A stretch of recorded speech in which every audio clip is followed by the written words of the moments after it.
우리는 계속해서 기독교가 말하는 구원, 성경이 말하는 구원에 대하여서 함께 살피고 있습니다. 성경이 말하는 구원이란 곧 그리스도 안에서의 구원이라고 했습니다. 그리고 그런 그리스도 안에서의 구원은 크게 세 가지 측면을 갖고 있다고 했죠. 첫 번째 측면은 그 구원이 그리스도를 중심으로 계획되고 실행되고 성취되며 적용되고 완성된다는 것이었습니다. 그리고 그 구원의 두 번째 측면, 그리스도 안에서의 구원의 두 번째 측면은 그 그리스도께서 객관적으로 이루신 그 구원을 실제적으로 나에게 주관적으로 적용케 하시는 이 성령 하나님의 사역이 그리스도 중심적인 것이다 라는 그 내용을 담고 있었죠. 그리고 세 번째 측면, 그리스도 안에서의 구원의 세 번째 측면은 그 성령 하나님의 구원 적용 사역의 결과가 우리 자신과 그리스도가 연합되는 방식으로 주어진다라고 했습니다. 여러분들, 이게 기독교가 말하는 구원입니다. 그리스도 안에서의 구원입니다. 그리고 우리가 그렇게 그리스도 안에서의 구원, 곧 그리스도와 연합되는 그 구원을 맺게 되면 그 연합이 갖는 의미가, 그 특징이 너무나 견고하고 영광스러워서 우리 삶의 정체성, 나를 규정하는 정체성이 되고 내 현재와 내 미래를 살아가는 데 있어서 너무나 중요한 내 삶을 결정하는 그런 내용이 된다고 했죠. 여러분, 그 다섯 가지 그 연합의 특징을 기억하십니까? 그 연합은 언약적인 연합이라고 했어요. 새 언약의 그런 그 연합 가운데 이루어지는 것이고, 그 연합은 예수 그리스도의 성육신을 기반으로 한 그런 연합이고, 이 연합은 성령께서 관여하시는 신비롭고 영적인 연합입니다. 그리고 실제적이고 생명적인 연합이죠. 그리고 더 나아가서 단번에 이루어지고 영원한 언약입니다. 영원한 연합인 것이죠.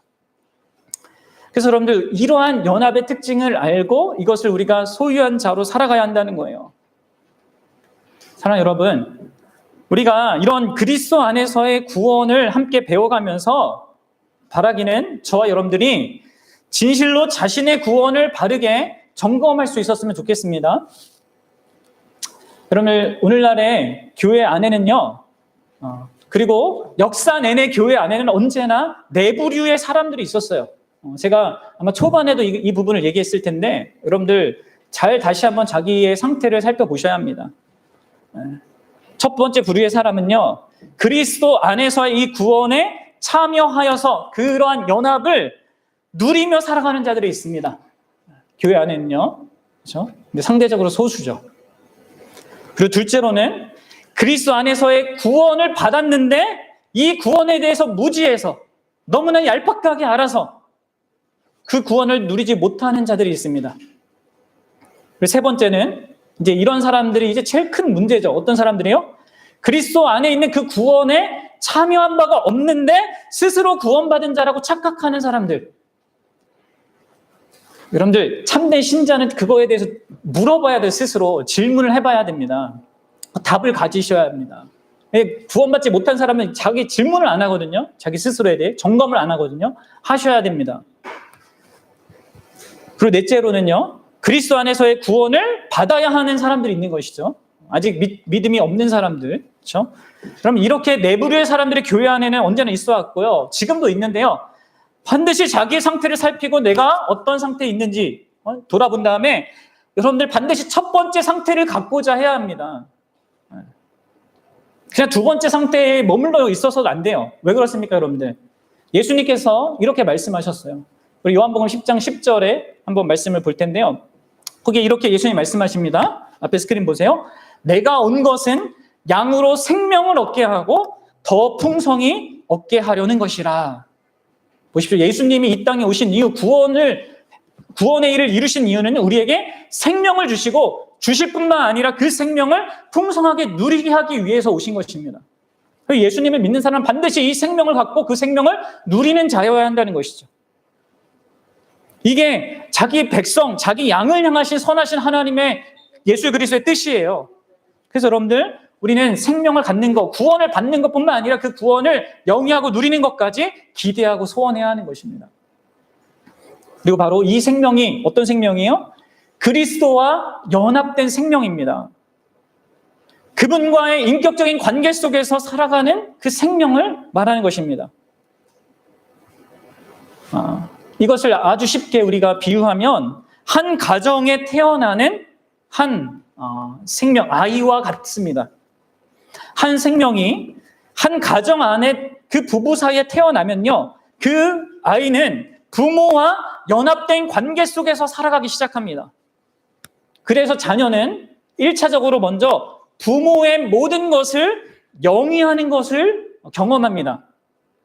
그리고 점점 자라갈수록 부모와 인격적이고 상호 소통적인 그 관계를 영위하는 삶으로 나아가요. 풍성하게. 이 두 가지 측면이 있는 것이죠. 마찬가지 여러분들. 예수 그리스도와 연합된 자는 먼저 그분에게 속한 모든 것을 영위하는 것을 시작합니다. 그리고 그분과 점점 더 인격적이고 상호 소통하는 그 관계로 나아가게 돼 있는 거예요. 어린아이들이 처음에는 부모하고 깊은 인격적인 관계는 못 맺어요. 그러나 뭘 갖습니까? 부모의 모든 것들을 공유받으면서 영위하는 것을 가져요. 그리고 점점점 대화가 되면서 이렇게 인격적인 관계를 맺게 되죠. 마찬가지 여러분들. 그래서 그리스도와 연합을 통하여서 우리는요, 오늘 우리가 생각해 볼 것은 우리가 누리게 되는 그분의 모든 것. 특히 에베소서 1장 3절에 나온 것에 그런 용어로 하면 하늘의 신령한 복에 대해서 좀 생각해 보려고 합니다. 예수님과 연합된 자가 누리게 되는 하늘의 신령한 복. 세 가지 큰 그 대지를 갖고 여러분들과 나눌 건데요. 그 하늘에 속한 신령한 복을 실제적으로 소유하게 되는 또는 누리게 되는 그 시작점에 대해서 먼저 살피고, 그 다음에는 그 하늘에 속한 신령한 복이 뭔지 도대체 그 두 분을 다루겠습니다. 그리고 마지막으로는 그런 하늘에 속한 신령한 복을 누리는 자의 반응은 뭔지 이렇게 다루고자 합니다. 여러분들 첫 번째랑 세 번째 그 대지는 짧습니다. 대신 두 번째 그 하늘에 속한 신령한 복이 뭔지를 좀 생각해 보는데 좀 시간을 두려고 합니다. 자, 여러분들 먼저 우리가 생각해 볼 것은요, 이 하늘의 신령한 복, 그리스도 안에서 우리가 누리게 되는 그 하늘의 신령한 복을 우리가 실질적으로 영위하게 되는 그 수단, 그 시작점, 그것은 바로 세례입니다. 여러분, 우리 자녀가 우리 엄마 뱃속에 있잖아요. 거기서 누리는 것을 이렇게 좀 작은 의미로 누리는 거죠. 그러다가 그 아이가 태어나는 그 순간, 그렇죠? 실질적으로 부모의 모든 것을 누리게 됩니다. 마찬가지로 우리가 성령으로 말미암아 그리스도와 연합된 생명이 되지만 그 생명을 실질적으로 그리고 공식적으로 누리게 되는 것은요, 세례입니다. 그래서 우리가 함께 읽었던 로마서 이 단락에서 바울은 우리가 예수님을 믿어 세례를 받았다라는 말을 계속해서 반복해서 사용하고 있는 거예요. 여러분 3절을 한번 보세요. 6장 3절. 무릇 그리스도 예수와 합하여 세례를 받았다 이렇게 얘기하죠. 그리고 이어져서 그리스도의 죽으심과 합하여 세례를 받았다라고도 말해요. 4절에 가보면 또 그의 죽으심과 합하여 세례를 받았다 이렇게 얘기합니다. 이렇게 세례가 3번이나 반복되고 있어. 그리고 같은 의미로 5절에 가면 세례라는 말은 안 하지만 뭐라고 얘기하냐면 사도 바울이 그의 부활과 같은 모양으로 연합하게 되었다 이렇게 얘기해요. 그럼 이 맥락이 지금 이해를 하셔야 됩니다. 지금 사도 바울이 이 세례라는 말과 연합이라는 이 말을 같은 의미로 사용하고 있는 것입니다. 자, 여러분들 여기에서 이 사도 바울이 로마서 6장에서 말하는 세례는요, 세례 의식 자체를 말하는 게 아니에요. 그것보다는 그 세례가 담고 있는 본질적인 그 의미를 풀어서 말하고 있는 것입니다. 그 세례가 담고 있는 의미가 뭐냐면 바로 그리스도와의 연합이에요. 바울은 이 그리스도와의 연합이라는 그 실제를 세례와 결부된 것으로 말하고 있는 것입니다. 그리고 그 말은 세례가 너무나 중요한 함의를 담고 있다는 거예요. 여러분들이 경험하고 여러분들이 받았던 그 세례가 단순한 의식이 아닙니다. 아주 중요한 가치와 의미를 담고 있습니다. 여러분 아십니까? 단순한 종교 의식이 아니란 것이죠. 여러분 물론 우리는 천주교처럼 세례를 받아야지 구원받는 것이 아닙니다. 구원의 조건이 되는 건 아니지만 세례는요, 그럼에도 불구하고 하나님께서 우리에게 베푸신 그 구원의 실제인 그리스도와 그 연합이 실질적으로 그리고 공식적으로 우리의 소유가 되었다라는 것을 선언해 주는 아주 중요한 수단이에요. 그런적으로 나의 인지를 넘어서는 성령이 가져다 주시는 그 연합이 먼저 있잖아요. 거듭남이 우리 안에 있단 말이에요. 세례를 받기 전에 거듭난 게 그 사실이 먼저 있어요. 그런데 나 개인의 측면에서 주관적으로 그 구원을 확신하고 또 그것을 공식적으로 실질적으로 누리기 시작하는 그 순간은 내가 세례받는 순간인 거예요.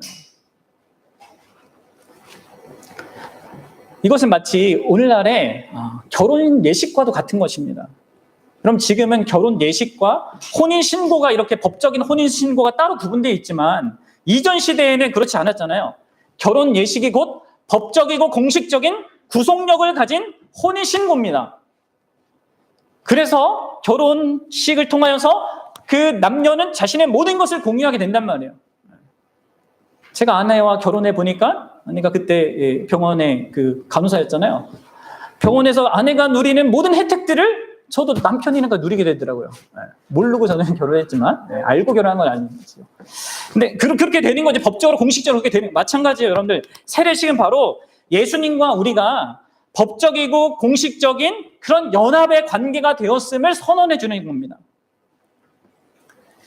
그래서 그리스도 예수와 합하여 세례를 받았다라는 이런 말을 하고 있는 거예요. 세례를 받음으로 내가 그리스도께 속한 자다. 그리스도는 나에게 속한 자다. 이것을 드러내는 게 세례예요. 오늘날은 여러분 세례가 너무나 형식화되어 있어요. 그냥 뭐 교회 몇 번 나오면 주고 뭐 군대에서도 막 그냥 집단으로 막 그냥 주고 그러다 보니까 이 세례를 통하여서 그리스도와의 연합을 설명하는 이 사도 바울의 설명에 대해서 잘 이해가 안 가는 거예요. 왜 여기서 세례를 말하고 있지? 이건 세례를 물 이렇게 해서 받는 건데? 신자라고 여기는 스스로 여기는 수많은 사람들이 세례가 가져다주는 이와 같은 실질적인 복, 이 영광스럽고 공식적인 것에 대한 그 의미를 잘 몰라요. 그러면서 여러분들 어떻게 자기 구원을 생각하냐면 난 예수를 믿는다고 고백을 했어. 난 세례를 받았어. 라는 그 외적인 어떤 요소들만 가지고 아니면 내가 교회 생활을 하면서 여러 가지 내가 활동을 하니까 난 구원을 받았어라고 스스로 간주한단 말이에요. 그리고 그것으로 천국을 소망하는 아주 비정상적인 그러한 이 소위 기독교인이라고 하는 사람들이 교회 안에 많단 말이에요. 여러분들 아니에요. 세례는 단순한 상징이 아니고요. 세례가 말하는 본질적인 의미를 여러분들 아셔야 됩니다. 예수 그리스도와 믿는 나의 실제적이고 공식적인 연합의 관계를 형성하는 거예요. 아주 중요한 예식이에요.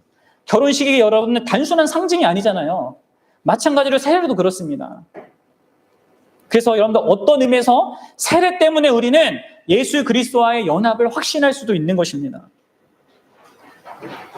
그래서 세례를요, 하늘에 속한 신령한 복을 누리게 하는 시작점이라고 말하는 겁니다. 출발점인 것이에요.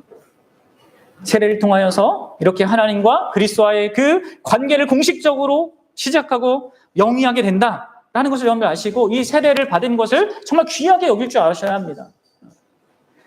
자, 그러면 하늘에 속한 그 신령한 복의 실체가 뭐냐? 그렇게 연합되어서 우리가 누리게 되는 그리스도의 그 하늘에 속한 신령한 복은 뭐냐? 그것을 이렇게 볼 건데요. 그것은 오늘 로마서 본문을 보면요. 특별히 6장 8절에서 두 가지로 딱 이렇게 요약적으로 설명할 수 있습니다. 우리 6장 8절을 같이 읽어보도록 하겠습니다.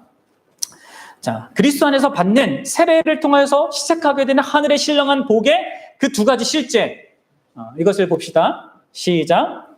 만일 우리가 그리스도와 함께 죽었으면 또한 그와 함께 살 줄을 믿노니. 아멘. 그렇습니다. 이 복의 실제는 이 두 가지입니다. 뭐예요? 예수 그리스도와 함께 죽는 것, 그리고 예수 그리스도와 함께 사는 것입니다. 자, 이것을 여러분들 이해할 수 있게 좀 더 쉽게 풀어 설명하면, 쉬운 용어로 설명하면 죄 사함과 새 생명입니다. 예수님을 믿음으로 말미암아 내가 영위하게 되는 그 하늘의 신령한 복의 큰 큰 실제는요, 죄사함을 받는 것과 새 생명을 얻는 것을 말하는 거예요. 자, 먼저 그리스도와 함께 죽었다는 것을 생각해 봅시다. 이건 죄사함을 얘기하는데, 이것은 그리스도와 함께 죽었다는 것은 뭐예요? 바로 그리스도의 죽음이 나의 죽음이 되었다는 거예요. 세례를 통하여서 공식적으로 그리스도와 연합한 관계가 되었기 때문에 그리스도께서 친히 2000년 전에 죽으신 그것을 지금 나의 것으로 내가 공유할 수 있게 되는 것입니다.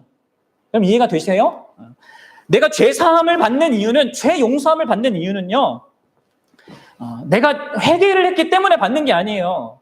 그것을 하나님이 요청하시지만 내가 용서를 받는 그 근거는 그리스도께서 2000년 전에 죽으신 것, 내 죄를 위해서 대신 죽어주신 것이 내 것이 되기 때문에, 그분과 연합 관계 속에서 그렇게 되기 때문에 우리가 하나님 앞에 정당하게 용서를 받는 것입니다. 그냥 단순히 내가 말했다고 해서 용서받는 게 아니에요. 그리스도의 희생이라는 것을 근거해서 정당하게 용서를 받습니다. 그리고 이 사실이 오늘 이 본문에, 이 6장 본문에 이렇게 전제되어 있는데 8장 1절에는 명확하게 이렇게 설명되어 있죠. 함께 읽어보도록 하겠습니다. 시작. 그러므로 이제 그리스도 예수 안에 있는 자에게는 결코 정죄함이 없나니. 아멘. 그렇습니다. 그래서 예수님 안에 있는 사람이 자기 죄 때문에 정죄받지 않는 것입니다. 죄 용서함을 받았기 때문에 과거와 현재와 미래의 모든 죄에 대해서 정죄함이 없는 것입니다. 여러분, 이게 얼마나 엄청난 복입니까? 하늘의 신령한 복이에요. 하나님의 용서를 받는 것이에요. 이게 신령한 복의 첫 번째 내용이죠. 그러면 모든 죄에 대한 용서, 과거, 현재와 미래의 모든 죄에 대한 용서를 받았기 때문에 그럼 우리는 죄를 막 지으며 살아도 됩니까? 그렇게 살아도 괜찮을까요? 아니에요. 왜냐하면 이 신령한 복의 두 번째 측면이 있기 때문에 그렇습니다. 자, 두 번째 측면은 무엇입니까? 다시 6장 8절을 봅시다. 그리스도와 함께 죽었으면, 이것은 죄사함을 얘기하는 거고요. 뒤에 나오는 거요. 또한 그와 함께 살 줄을 믿노니, 바로 새 생명, 그리스도와 함께 사는 생명이 있기 때문에 여러분, 우리는 더 이상 죄 가운데 살지 않습니다. 죄를 막 지고 살 수가 없습니다. 그리스도와 함께 그분의 죽음을 나의 것으로 소유하게 된 자는요, 또한 그리스도와 함께 사는 생명을 갖게 돼요. 부활하신 예수님과 함께 그분의 부활 생명을 영위하는 삶을 산다는 것이죠. 그래서 그러면 5절에서 사도 바울이 이렇게 얘기합니다. 우리 5절 비슷한 얘기인데 이렇게 조금 달리 표현한 것을 보십시오. 이 두 가지 것을 한번 읽어봅시다. 시작. 만일 우리가 그의 죽으심과 같은 모양으로 연합한 자가 되었으면, 이게 이 죄사함에 대한 이야기예요. 자, 그리고 두 번째 뒤에 보면 시작. 또한 그의 부활과 같은 모양으로 연합한 자도 되리라. 우리가 예수님하고 연합되고 예수님의 그 부활 생명을 같이 영위하게 되는 거예요. 2000년 전에 예수님 부활하셨는데 그게 내 것이 되는 거예요. 왜요? 세례를 통하여서 한 연합된 관계가 되었기 때문에 그렇습니다. 자, 그러면 여러분들, 이 부활 생명의 특징이 뭐냐? 이 부활 생명, 이 새 생명의 특징이 뭐냐? 그것을 이제 두 가지로 좀 살펴볼 건데요. 첫 번째는요, 첫 번째 특징은요, 회개입니다. 회개. 이 부활 생명이 가지고 있는 특징은 회개로 드러나요. 달리 표현하면 이 생명을 가진 자는 더 이상 죄와 사망이 그 사람을 주관할 수가 없습니다. 반대로 얘기하면 하나님, 예수님을 안 믿는 사람은 죄와 사망에 지배당하여서 살아가요.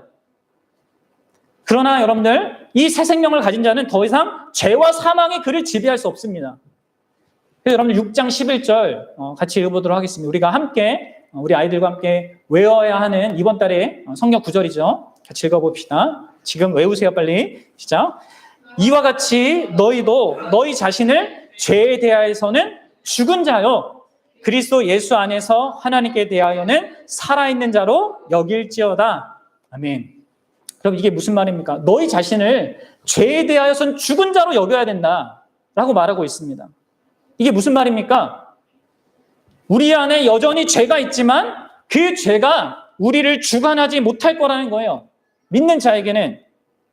왜요? 그것이 9절과 같이 그리스도께 먼저 일어난 일이 있었기 때문에 그렇습니다. 우리 9절 읽어보겠습니다. 자, 9절 시작. 이는 그리스도께서 죽은 자 가운데서 살아나셨음에 다시 죽지 아니하시고 사망이 다시 그를 주장하지 못할 줄을 알미로라. 네. 여러분들 이해가 되십니까? 이 논리를? 왜 우리가 죄에 대해서 죽은 자로 여겨야 됩니까? 그것은 바로 그리스도께서 죽은 자 가운데서 살아나셔서 죄의 값을 모두 다 지불했기 때문에 우리가 더 이상 죄의 지배 아래 있지 않다는 거예요. 그리고 사망이, 그 죽음이 우리를 지배하지 않는다는 것입니다. 그리스도와 연합 속에서 죄와 사망이 더 이상 예수 그리스도께 아무 영향을 못 미치는 것처럼 우리도 그것을 공유하게 된다는 거예요. 그래서 여러분들 새 생명을 가진 신자는 난 죄인일 뿐이야 하면서 죄를 짓는 것을 당연하게 여길 수 없습니다. 여러분 그것은 불신자가 죄를 짓는 방식이죠. 어쩔 수 없어. 다 죄를 짓고 사는 거야. 나도 죄인일 뿐이야. 그러면 신자는요 그렇지 않아요. 그리스도 예수 안에서 그와 연합되어서 우리는 죄에 대해서 죽은 자가 되는 것입니다. 죄가 더 이상 나를 지배 못하고요. 죄를 거절하고 죄를 미워하고 멀리할 수 있고 회개할 수 있는 것입니다. 신자가. 그래서 여러분들 바울이 6장 1절에서 보세요. 이 성경 구절을 보세요. 성경을 보세요. 6장 1절에서 이렇게 얘기하잖아요. 은혜를 더하기 위해서 죄에 거할 수 있느냐? 그럴 수 없다. 죄에 대해서 죽었는데 어떻게 그 가운데 살아가느냐 하잖아요. 12절에도 너희는 죄가 너희 죽을 몸을 지배하지 못하게 해라 말합니다. 13절에도 너희 지체를 불의의 무기로 죄에게 내주지 말라 이렇게 얘기합니다. 왜 그렇습니까? 신자가 예수 그리스도와 연합되어서 죄에 대해 죽은 자가 되었기 때문이에요. 그래서 여러분들 죄와 싸우고 죄를 거절하고 죄를 미워하고 죄를 회개하는 것입니다. 신자는. 이게 새 생명을 가진 첫 번째 특징이에요. 회개한다는 것이죠. 회개가 있다는 거예요. 자기의 삶 속에. 자, 그리고 두 번째 특징은요. 바로 믿음입니다. 믿음.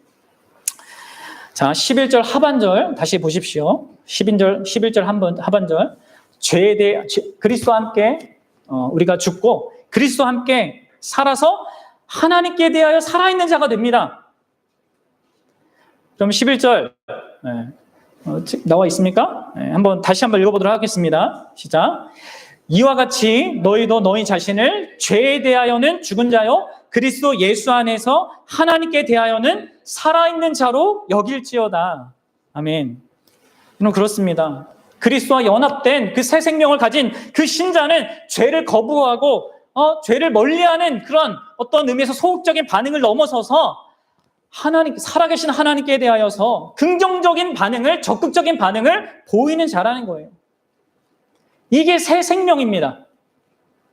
다시 말해서 살아계신 하나님께 믿음의 반응을 한다는 것이죠. 여러분들, 그런데 이 믿음의 반응 역시 뭘 근거해요? 10절에 있는 내용을 근거합니다. 6장 10절을 보십시오. 그가 죽으심은 죄에 대하여 단번에 죽으시며 그가 살아계심은 하나님에 대하여 살아계심이니. 이게 무슨 말이에요? 예수님이 하나님께 대하여 살아있기 때문에 우리도 예수님 안에서 하나님께 대하여 살아있게 된다. 예수님이 살아있는, 하나님에 대하여 살아있는 그 관계를 나도 공유하게 된다. 왜? 세례로 연합하였으니까.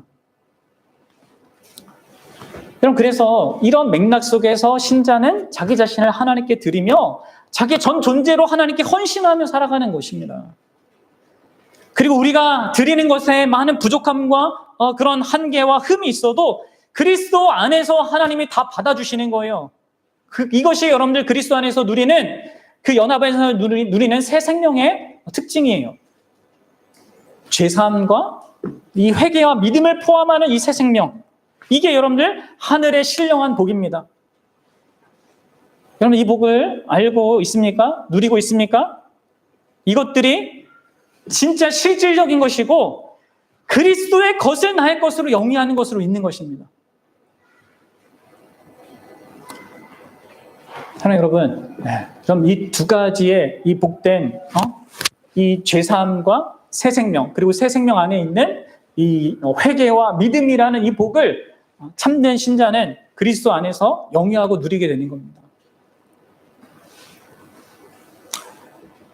그리고 그렇게 누리면서요, 우리는요, 더불어서 그리스도의 또 다른 모든 복들을 또 함께 영위하게 되는데, 이거를 이제 여러분들 인생 가운데서 다 이게 이제 발견해가고 이게 알아가는 그 기쁨 속에 살아가야 됩니다. 이 하늘에 속한 이 복들이 무엇인지를, 그 가치와 의미를 정말 좀 알아가면 갈수록 여러분 인생이 복되게 되는 거예요. 그런데 제가 그 중에서 그럼 진짜 간단하게 한 4가지만 이렇게 더 여러분들에게 그것을 설명할 건데, 그것을 왜냐하면 이거에 대해서 여러분 반드시 알아야 되기 때문에 그렇습니다. 이 새 생명과 연결되어 있는, 긴밀하게 연결되어 있는 하늘의 이 복들인데, 첫째는요, 이 새 생명에는요, 칭의가 내포되어 있습니다. 칭의. 여러분 들어보셨죠? 칭의가 뭡니까? 하나님께서 우리를 의롭다고 여겨주시는 거예요. 하나님이 우리를 바라보실 때 단순히 죄를 용서받았다 정도가 아니라, 너는 나에게 내가 말한 모든 명령에 순종한 자야 라고 하나님께서 우리를 여겨주신다는 거예요. 여러분 아십니까? 이게 칭의예요. 예수님을 믿을 때 우리에게 이런 칭의의 복이 주어집니다. 그러니까 사실은 이 하나님께 칭의를 받기 위해서는요, 하나님의 모든 율법을 다 지켜야 돼요. 그것도 완벽하게 지켜야 됩니다. 그런데 여러분, 우리의 상태는 어떻습니까? 우리에게는 그럴 능력이 없어요. 그런데 예수 그리스도께서 사람이 되셔서 하나님의 모든 율법을 우리 대신 다 지키셨어요. 그래서 여러분들 엄밀한 의미에서는 예수님만이 완전히 의로운 분입니다. 그런데 여러분들, 예수 그리스도와 우리가 그 연합됨으로 말미암아 어떻게 되는 거예요? 그분의 의로움을 우리의 것으로 소유하게 되는 거예요. 그래서 하나님 우리에게 칭의의 복을 주시는 것입니다. 너는 의로운 자다. 그리스도 예수 안에서 너는 완전하게 의로운 자다 라고 여겨주십니다. 우리 상태는 아닌데, 죄인인데도 불구하고. 그래서 빌립보서 3장 9절에서 사도 바울이 이렇게 얘기하는데, 함께 읽어보도록 합시다. 시작. 그 안에서, 예수님 안에서 발견되려 함이니 내가 가진 의는 율법에서 난 것이 아니요. 율법에서 난 것은 내가 한 것으로 갖는 의를 얘기하는 것이 아닙니다. 율법이라는 것은 내가 한 것을 근거로 갖는 의를 얘기하는 거, 그게 아니라는 거예요. 뭐요? 오직 그리스도를 믿음으로 말미암는 것이니 곧 믿음으로 하나님께로부터 난 의라. 그러니까 예수님을 믿음으로 이 의로움도 우리가 선물로 받는 것입니다. 자, 그리고 두 번째 새 생명의 이 복으로 함께 또 더불어서 받는 것이 양자됨입니다. 자녀됨입니다. 신자는 그리스도와의 연합을 통하여서 단순히 의로운 자로 여길 뿐만 아니라 더한 것을 받습니다. 그것은 바로 하나님의 자녀가 되는 권세를 받는 거예요. 하나님의 가족의 한 구성원이 되는 것입니다. 그래서 요한복음 1장 12절에 이렇게 얘기하는 것이죠. 읽어봅시다. 시작. 영접하는 자, 곧 그 이름을 믿는 자들에게는 하나님의 자녀가 되는 권세를 주셨으니. 아멘. 여러분, 이 말씀을 여러분 이제는 바르게 이해해야 합니다. 믿었기 때문에 자녀가 되는 거 아닙니다. 잘 보세요. 믿었기 때문에 자녀가 되는 것이 아니라 믿었기 때문에 예수 그리스도로 말미암아 자녀가 되는 거예요. 이해가 되십니까? 내가 믿는 것이 조건이 돼서 자녀 되는 것이 아니라 우리의 믿음의 대상이신 예수님이 하나님의 자녀이기 때문에, 하나님의 아들이기 때문에 그 아들됨을 우리가 공유하는 거예요. 이 말이 그 말이에요. 이거를 종교적으로 이해하면 안 돼요. 믿어서 내가 하나님께 조건적으로 받는 게 아닙니다. 내가 예수님을 믿을 때 그 믿음의 대상이 예수님이 하나님의 아들이기 때문에 그 아들됨을 공유하게 되는 거예요. 거기 참여하게 되는 거예요.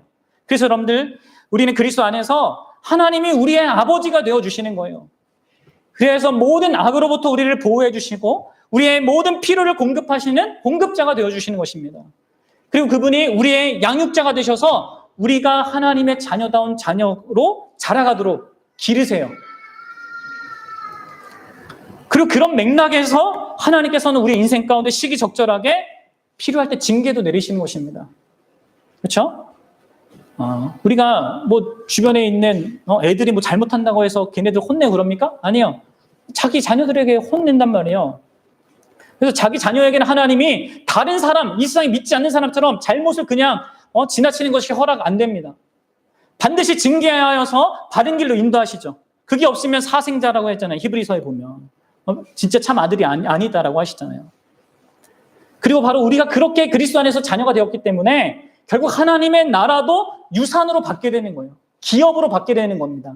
그런 성경의 모든 내용이 그리스도가 아들이기 때문에 내가 영위하게 되는 거예요.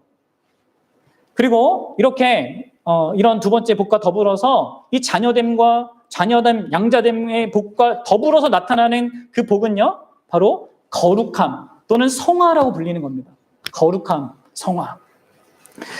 우리는 보통 성화되어 간다라고 하면은 우리가 점점점 더 거룩해져 가는 것을 생각합니다. 그러나 여러분들, 성화라는 이 기독교 용어는요, 가장 근원적인 내용이 뭐냐면 이미 완전히 거룩한 자가 되었다라는 의미예요. 이것을 조금 어려운 말로 결정적인 성화라고 하는데, 이것은 무엇이냐면 이 성화는 그리스도의 거룩하심을 우리가 함께 소유하게 되는 것을 의미합니다. 그러면 그리스도는, 예수님은 하나님께, 성부 하나님께 아주 특별한 존재예요. 아주 거룩하고 구별된 존재입니다. 그럼 대상입니다.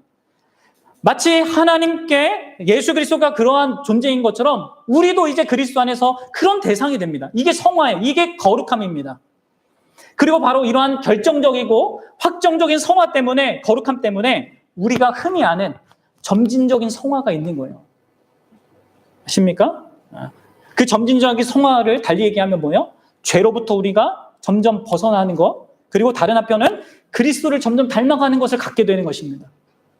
아버지가 나를 자녀로 대우하니까 그런 일들이 일어나는 거예요. 달리 표현하면 우리가 오후 시간에 배우고 있는 것처럼 은혜 안에서 성장하는 것입니다. 그래서 사도 요한은 요한일서에서 교회 안에는 보호받고 공급만 받는 작은 아이와 같은 신자들도 있고, 점점 자라서 악한 자를 이길 수 있는 청년 같은 신자들도 있으며, 또 다른 이들을 사랑으로 섬길 수 있는 아비와 같은 신자들이 있다고 하잖아요. 이게 교회 안에는 정상적인 신앙생활을 하는 사람은 자라나야 된단 말이에요. 왜요? 아버지께서 다스리니까, 나를 양육하고 돌보시니까. 그리고 이런 성화 속에서 우리는 우리의 새 생명을 좀 더 확실하게 확인하게 되는 것입니다. 그 성장이 없는 사람 있잖아요. 교회를 수십 년 다녔는데도 이런 부분에 있어서 뭔가 자라난 게 없다.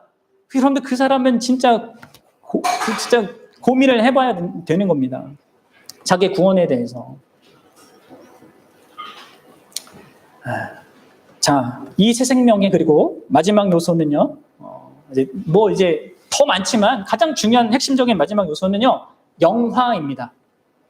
우리 보는 영화 말고요, 우리가 완전해지는 거예요. 성화의 과정을 거쳐서 완전한 존재가 되는 것, 그것이 우리에게 주어지는 하늘의 신령한 복입니다.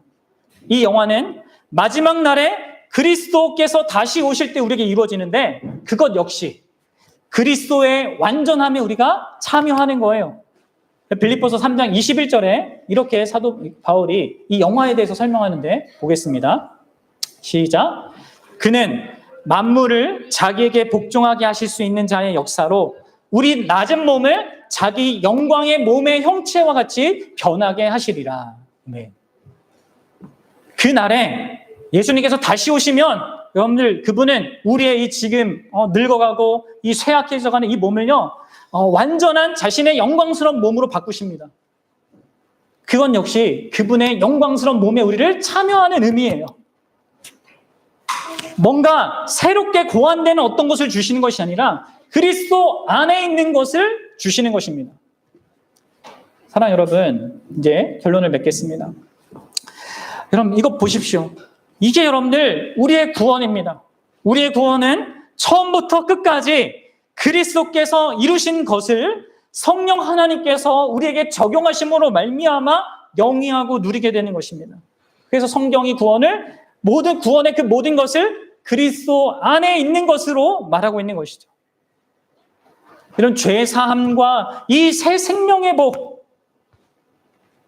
그것이요, 그리스도께서 2000년 전에 그 역사 가운데서 행하신 것을 기초로 하여서 그와 내가 세례 안에서 연합되었기 때문에 누리게 되는 것입니다.